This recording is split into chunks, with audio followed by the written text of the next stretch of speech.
E aí pessoal, tudo bem? Esse é o nosso segundo vídeo para o canal Voo da Alma e hoje a gente vai falar sobre reencarnação.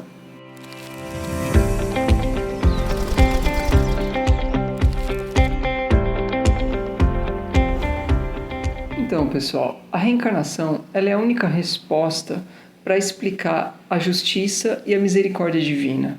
Justiça por quê? Porque tudo aquilo que nos acontece durante a vida ela geralmente tem uma causa pregressa, né, de outras vidas.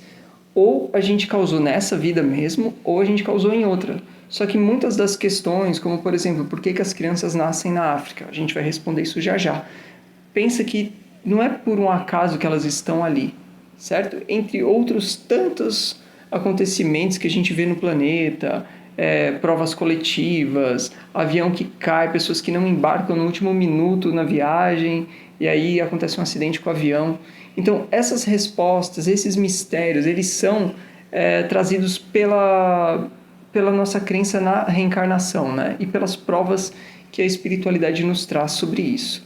E quando a gente começa a falar sobre reencarnação, a primeira coisa que surge na nossa cabeça, né, é a curiosidade, né, de saber o que é que a gente foi em outra vida. Aí eu pergunto para vocês, mas será que a gente realmente precisa saber o que a gente foi em outra vida? Será que a gente vai gostar do que a gente foi? Então os espíritos nos falam que muito possivelmente essa atual é a nossa melhor encarnação, ou seja, a gente não foi melhor do que a gente é hoje. Então, porque assim, né, na verdade, o espírito ele não retrograda assim, em evolução, então ele está sempre melhorando a partir das dificuldades que se apresentam na Terra, né? E também da reforma moral que as pessoas vão experimentando no decorrer do passar das encarnações. Então, muito difícil assim, a gente saber o que a gente foi em outras vidas, e também é meio desnecessário, porque esse tipo de informação pode trazer um desequilíbrio muito grande para a nossa vida presente e pode levar até algumas alucinações, delírios, assim, sabe? Pessoas que começam a dissociar a realidade. Então, a gente não recomenda, na maioria das hipóteses, né? Porque existem sim pessoas que trabalham com regressão de memória, somente se a pessoa às vezes tem um trauma muito sério que impede ela de viver, sabe, tipo, normalmente, assim, né, fazer as coisas normais. E em alguns casos, a regressão, ela é indicada. Mas se vocês forem fazer regressão, tomem muito cuidado. Façam com uma pessoa que tenha já um conhecimento renomado nessa questão, porque não é brincadeira e é muito perigoso, sim, as consequências de uma regressão, eu vou dizer, mal feita, né? Então, que a curiosidade fique só na curiosidade, que a gente não vá muito a fundo para investigar, porque a gente pode acabar não gostando do que a gente vai ver. E uma coisa muito interessante sobre a reencarnação, né? As pessoas têm dificuldade de saber quando que ela começa, né? Se é quando o bebê nasce, se é na fecundação, se é durante os 3 meses depois que a mulher está tendo a gestação da criança. Então, qual é o momento que o espírito se liga ao corpo? Então, os espíritos nos trazem que essa informação da ligação, né, do espírito com o espermatozoide, né, com o óvulo, é justamente no momento da fecundação. Então, logo após o ato sexual, em algumas horas, essa ligação é feita e acaba se desenvolvendo. O espírito não fica no corpo da mulher, ele não fica colocado dentro do corpo da mulher. Ele passa por um processo de miniaturização. Então lá ele está adulto, lá na espiritualidade. Ele vai para um lugar chamado Ministério da Reencarnação, né? E ele vai passando por um processo, né? Eles pedem para o espírito se imaginar criança. Então ele vai fazendo uma regressão de memória ali. Então ele vai começando na adolescência, vai regredindo até se imaginar um bebê, entende? Então esse processo ele vai de miniaturização, aí ele passa a ser colocado, ele se liga, né, energeticamente à mãe, então ele fica ali ligadinho, né, e o espírito fica próximo ao corpo da mãe, ele não fica dentro do corpo da mãe, mas ele está ligado, tá? Então é no momento da concepção que isso se ocorre. E outra coisa também, a reencarnação ela só estará completa entre os 6 e 7 anos da criança. Antes desse tempo, tudo o que a criança aprende com os pais, ela vai reter dos pais. Então ela se comporta como se fosse uma esponja. Então ela vai absorvendo todo tipo de informação do convívio dela, do convívio familiar. E geralmente, né, acredito que na quase totalidade dos casos, mas a puberdade, a faixa da puberdade, ela meio que é um divisor de águas para o espírito que está encarnando, né? É quando ele recebe uma grande parte do conteúdo emocional, do conteúdo das vidas passadas para o corpo presente, né? Para o corpo físico atual. Então ele recebe aquilo, ele passa a ter consciência daquelas questões. Então vem traumas, vem medos, vem ansiedade. Você vê que na puberdade, as crianças, elas se transformam. Às vezes elas tiveram um tipo de criação, chega a puberdade, elas parece que vira do avesso, assim, parece que eles são outra pessoa, né? Mas assim, não quer dizer também que quando é criança, né, antes dos 7 anos, às vezes a criança já traz comportamentos problemáticos decorrentes de vidas passadas, tá? Então não quer dizer que ela não recebe nada dessa carga durante a infância, ela recebe sim. Só que é uma parcela menor, ela ainda está transitando entre os dois mundos, entre os dois planos. Então leva um tempo para essa encarnação se completar e a gente costuma dizer que é geralmente até os 6, 7 anos da idade infantil. Então um alerta muito importante que a gente dá principalmente para os pais ou futuros pais, né? Tomar muito cuidado com o que se ensina para uma criança até os 7 anos. Porque se você não enriquecer ela com valores positivos, depois da puberdade, assim, quando chega a vida adulta, ela não consegue mais absorver tanto do que você fala para ela. Ela fica absorvendo ali seus atos até os 7 anos. Ela vai aprendendo, né, com a família até os 7 anos. Então ela aprende tudo que você ensinar e tudo que você fizer. Então ela está observando. Depois disso, vai ficando cada vez mais difícil dela assimilar o comportamento. Então aí ela passa a ter a somatória do que você ensinou e do que ela trouxe de outras vidas passadas. E aí fica muito difícil mudar isso. E nesse caso, se ela tiver uma má educação, somado aos problemas de outras vidas que ela está trazendo, aí acontece que ela não consegue mais absorver dos exemplos ali dos que estão perto, e ela passa a enfrentar provações na vida. Ela passa a receber como se fossem lições da própria vida para evoluir essas questões que ficaram pendentes.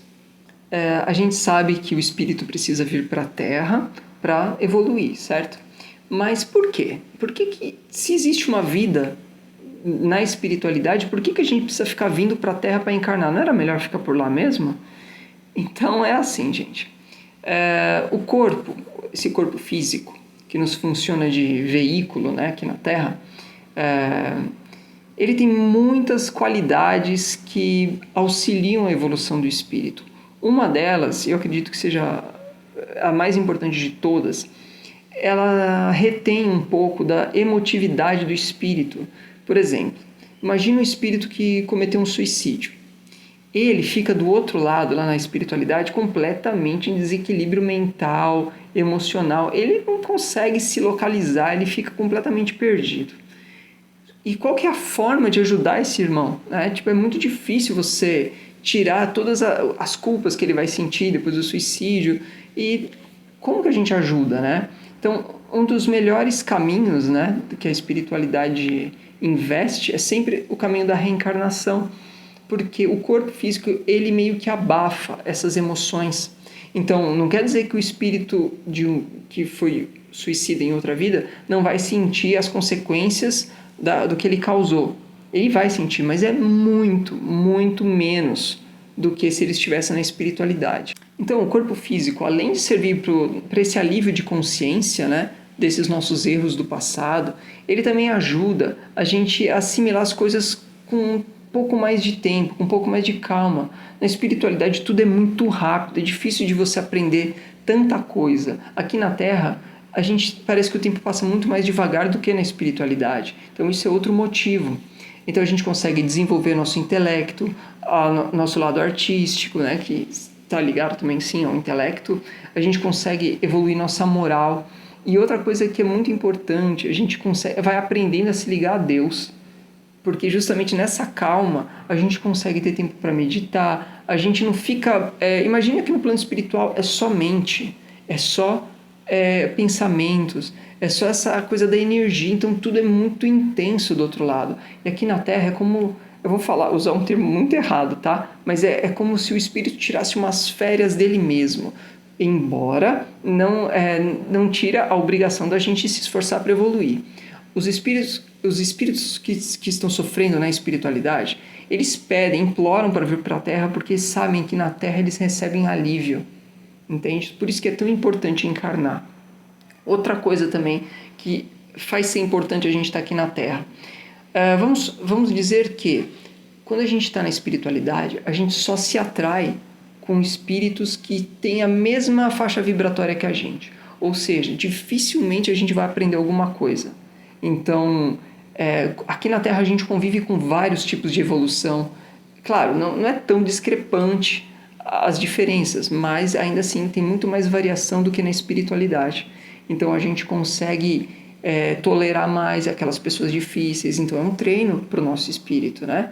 Tem muita gente xingando aí agora de ficar aguentando as pessoas chatas, mas às vezes são nossos professores espirituais, né? Às vezes a gente está convivendo com uma pessoa chata que nos ensina a ter paciência. Aí você nunca vai poder dizer assim, né? Eu perco a paciência com essa pessoa. Não, na verdade você nem tem paciência para perder. Se você tivesse paciência, você não perdia, né? Então, essas pessoas são professores pra gente, né? Então, tem muito aprendizado aqui na Terra antes da gente querer viver lá só no mundo espiritual. Vai chegar essa hora, mas ainda não. E quando a gente fala sobre justiça divina, a reencarnação ela está ligada diretamente a isso. Veja só, vamos supor que uma pessoa foi um político aí que roubou muita grana, deixou de fazer coisas que ele tinha que fazer, saneamento básico, hospitais. Então ele tinha muito poder nas mãos, só que ele não fez nada. Então ele desencarna rico, né? E a gente pensa, nossa, né? Será que tem gente que se safa assim e depois não existe consequência para isso? Bom, a reencarnação ela tá aí para colocar algumas diretrizes aí na vida dessas pessoas. Por exemplo, se a gente usa o exemplo desse político, ele pode ser convidado ou constrangido a reencarnar numa região muito pobre, da qual ele poderia ter resolvido os problemas e não o fez. Então ele vai experienciar aquele tipo de problema. As crianças que nascem na África ou em ambientes muito violentos, assim, sabe, de guerra mesmo, imagina que elas não estão ali por acaso. Por mais que a gente se compadeça, a gente deseja que isso acabe, isso vai acabar um dia, ainda em alguns lugares da Terra, esse tipo de ambiente, ele ajuda espíritos que estão extremamente desequilibrados, ou vidrados na guerra, ou vidrados na conquista, vidrados em fazer o mal, em perpetuar o mal na Terra, a experimentarem o sofrimento para que um dia eles consigam valorizar a paz, né? Para que eles consigam valorizar o bem viver, cuidar do seu próximo. Então eles passam por uma experiência negativa para realmente aprender a se conduzir de uma forma mais equilibrada. Então, por isso que existe ainda esse tipo de lugar na Terra. Lembrando que a Terra ainda é um planeta de expiação e provas. Expiação, para quem não sabe o que é quando a gente faz alguma coisa, vou falar errada, comete um erro bem sério em outra vida, e a gente vem para essa encarnação com a responsabilidade de expiar esse erro, que seria resgatá-lo. Tá? Então a gente vem para passar por uma experiência que meio que quite a nossa dívida com o plano superior, tá certo?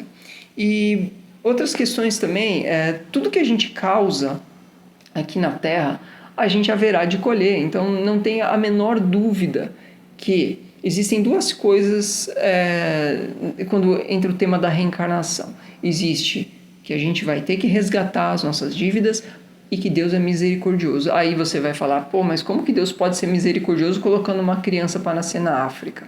Bom, primeiramente que aquela criança, ela é um espírito milenar. Ela pode ter sido um ditador, pode ter sido um estuprador, pode ter sido uma pessoa extremamente violenta, que não soube valorizar nada, extremamente rebelde. Então, existe ali toda uma preparação. Ela não vai ali, esse aí está de castigo, vai lá para a África. Não é assim.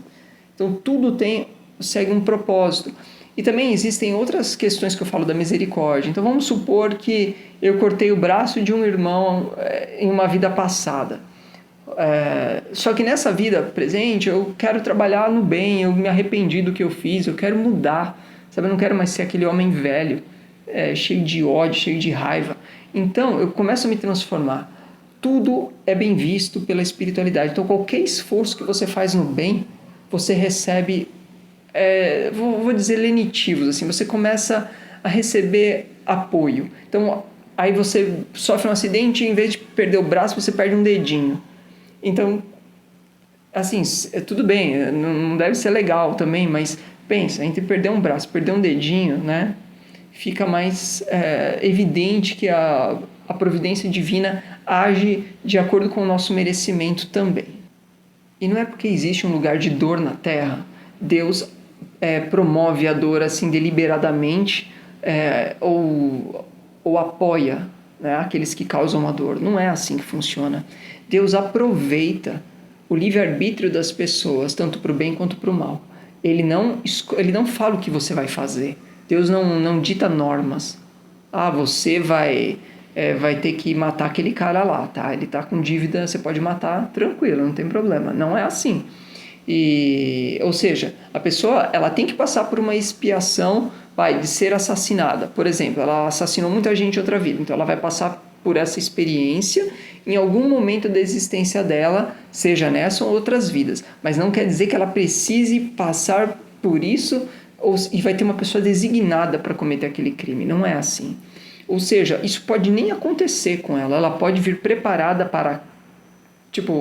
pode acontecer isso. Então ela nasce num ambiente onde é extremamente perigoso, né, nessa questão. Mas não quer dizer que o crime precisa acontecer, ou que o mal precisa existir para que ela expie a falta dela. Ela vai desencarnar de uma forma violenta, ela pode ter um ataque cardíaco, pode sofrer algum atropelamento, sofrer alguma coisa que choque o espírito dela, da mesma forma que ela chocou outros espíritos, né, com a desencarnação precoce, com o assassínio, né, a morte prematura desses espíritos. Então o mal ele não precisa existir.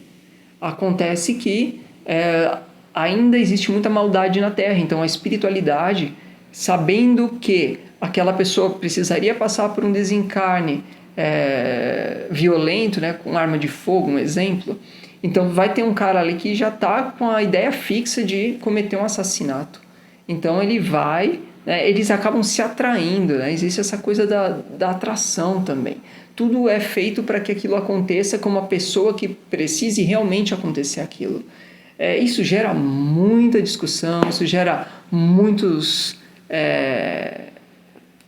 críticas, às vezes revolta, comentários maldosos, mas, gente, né, nós não fazemos as leis. As leis são divinas, existem em todo o universo, não é só aqui na Terra. Essas leis regem todo o universo, é a lei de causa e efeito. Tudo que eu faço para o outro, eu haverei de colher, ou para mim mesmo, eu vou colher aquele sofrimento. Então, essa é a única lei, assim, a lei mais importante de todas. Faça ao outro o que você gostaria que fosse vos feito. Simples, né? Ou não faça ao outro o que você não quer que façam para você. É fácil de entender, né? Só que na prática a gente ainda pisa muito na bola nessa questão, né? E quando se trata de reencarnação, as coisas são cuidadosamente planejadas. Os espíritos mentores, né, que vão guiar-nos durante toda a encarnação, eles sentam com a gente, faz um planejamento encarnatório minucioso, com as provas que a gente tem que passar, com a família que a gente tem que vir. A gente escolhe tudo isso, família, companheiros, os filhos, né? Até o chefe, às vezes a gente se encontra ali por um período de tempo aí grande, e aí às vezes a gente tem aquele conflito, né? O conflito de irmãos. Isso é muito comum dentro da reencarnação e dentro do planejamento reencarnatório. Então tá tudo certo. Tem muita gente que fala: eu não pedi para nascer. Não, pediu. Você pediu para nascer e pediu muito. É que a maioria das vezes as pessoas são geralmente revoltadas, né, com a situação que elas se encontram. Mas, em todo caso, tudo segue um planejamento rigoroso para você não nascer sem suporte. Aqui, muita da questão, assim, né? A gente acaba estragando muito a nossa encarnação com comportamentos errados, com vícios, com hábitos nocivos para a nossa saúde e vai degenerando o nosso corpo. Então, às vezes, a gente acaba encerrando a nossa encarnação muito antes do tempo, né? E criando mais débito aí para o futuro ao invés de ir quitando essas dívidas. Existem casos também que os espíritos que estão em profundo desequilíbrio na espiritualidade precisam urgente assim de um corpo para reencarnar e eles se aproveitam às vezes de pessoas que vão praticar sexo sem proteção e acabam engravidando. E esse tipo de reencarnação compulsória acontece quando não há nenhum vínculo familiar estabelecido entre as pessoas. Eles não querem vínculo familiar, que eu digo, algum planejamento para ter um namoro, para ter um casamento. Não, eles simplesmente fazem o sexo pelo sexo e acabam não usando proteção e acabam engravidando, né? O casal, assim, por assim dizer.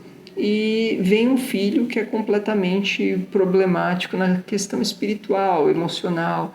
Então, não era uma coisa que estava programada, mas para tudo tem um plano B na espiritualidade. Nada fica à deriva, tá? E para a gente concluir nosso estudo de hoje sobre a reencarnação, Jesus nos deixa uma frase para a gente refletir. Ela está no capítulo 4 do Evangelho segundo o Espiritismo, que é: ninguém pode ver o reino de Deus se não nascer de novo. Vamos refletir sobre isso. Se vocês tiverem o Evangelho segundo o Espiritismo, deem uma lida sobre esse capítulo, é muito legal. E a gente vai ficando por aqui. Se vocês tiverem dúvidas, perguntas ou sugestões para outros temas, deixem aí nos comentários que a gente vai responder e vamos tentar gravar em breve um vídeo com o tema sugerido. Então até a próxima. Tchau, tchau.